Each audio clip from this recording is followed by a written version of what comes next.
Hello, আসসালামু আলাইকুম রহমতুল্লাহ বরকাত। গাইস, তো সকালে ভালো আছেন? আমিও ভালো আছি। তো আজকে সকাল সকাল উঠলাম, গাড়ি নিয়ে বেরিয়েছি। আমার গাড়ি থেকে প্রচণ্ড সাউন্ড আসতেছে, দেখছেন? প্রায় 2-3 মাস ধরে বলছি আমাদের এই যে একটা বাজেট এতটা ভালো না, কাজ কাম ঠিক মতো করে না। তো আজকে আবার আমার অ্যাপার্টমেন্ট আছে, তো আমি আজকে সকাল সকাল যাচ্ছি, যাই গাড়ির সিরিয়াল দিব, সিরিয়াল দিয়ে গাড়িটার কাজ করাবো। প্রচণ্ড শব্দ শব্দ হয়, কাজ করা দেন, আপনারাও শুনতে পারতেছেন, প্রচণ্ড সাউন্ড আসে। সারাদিন ডিউটি করে ভালো লাগে না, এর জন্য আমি যাচ্ছি সকাল সকাল থেকে উঠে। আমার কথার থেকে আপনারা সাউন্ডের শব্দ বেশি পাবেন, এত পরিমাণ ডিস্টার্ব, কিছু করার নাই। আজকে আমাদের ছুটি, মঙ্গলবার আমার ছুটির জন্য আমি যাচ্ছি, তো আপনাদেরকে দেখাবো, সবাই দেখতে থাকুন। জি গাইস, আমি এই যে বাজেটে এসে বসে রয়েছি, ঠিক আছে? তা 8টার আগে খুলবে না। এই যে আমার পিছনেই বাজেট দেখতে পাচ্ছেন, এখন কেউ আসে নাই, সব কিছু এখনো বন্ধ। 8টার আগে খুলবে না। এখন সময় বাজে হলো 6টা 42, এখনো 1 ঘন্টা 18 মিনিট বসে থাকতে হবে। বাইরে পার্কিং করে বসে রয়েছি। তো জেদ্দাতে একটাই সার্ভিসিং সেন্টার দেখতে পাচ্ছেন আপনারা, এই যে বাজেটের বিশাল বড়।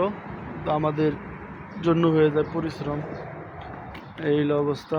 তো আরও 1 ঘন্টা বসে থাকতে হবে, ঠিক আছে না? তারপরে গাড়ি ভিতরে ঢুকবে। তো বসে থাকি, আর কি করার, ঠিক আছে না? তো আমার গাড়ি ভিতরে ঢুকাইছি, ঢুকাইয়া এখন চা খাচ্ছি। চা প্রচন্ড সময় লাগে, চায় চুমি দিস। আমার গাড়ি ঢুকাই দিছি বাজেটে, কাজ করতেছি। সব জায়গায় ভিডিও করাটা আবার ঠিক নেই, মাত্রই ঢুকাইলাম, অনেক কষ্ট হইল। এই 6টা বাজে আইসি, এখন বাজে 9টা, 9:30। ওই যে দেখতে পারতেছেন আমার গাড়ির কাজ করতেছে, ওই যে টায়ার খুলতেছে, টায়ার লাগাচ্ছে, এই লোক কাহিনী ভিতরে, দেখছেন? আমি বাইরে দাঁড়ায় ভিডিও করতেছি। ওই যে আমার গাড়ি 4ও টায়ার খুলতেছে, ব্রেক দেখবো, টায়ারও লাগাইবো, এই অবস্থা, ঠিক আছে? 3টা অলরেডি খোলা শেষ, আর একটা খুলবে।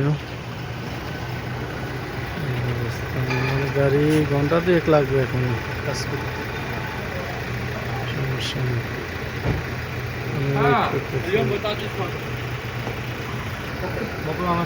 আগের টায়ার পিছনে দিল, পিছনের টায়ার নতুন দিবে। আগে যেগুলো আমি পাল্টাইছি এগুলো পিছনে দিতেছে, আজকে নতুন টায়ারগুলো সামনে দিব। এই কাজ কথা, কাজ শেষ হলে আমি দেখাচ্ছি আপনাদের কি কাজ করাইলাম। তো যাক, অবশেষে ফাইনালি আমার গাড়ির কাজ কাম করছি, কইরা বাইরে এসে দেখতে পারতেছেন এখন গাড়িতে আল্লাহর মতো তো শব্দ নাই, সাউন্ড নাই, আগের থেকে খুব বেটার এবং কি ভালো। তো আশা করি কিছুদিন ভালোভাবে চালাতে পারবো। গাড়িতে সমস্যা হইলে খুব বিরক্তিকর লাগে, এই হলো অবস্থা। তো সবাই ভালো থাকবেন, আমার জন্য সবাই দোয়া করবেন।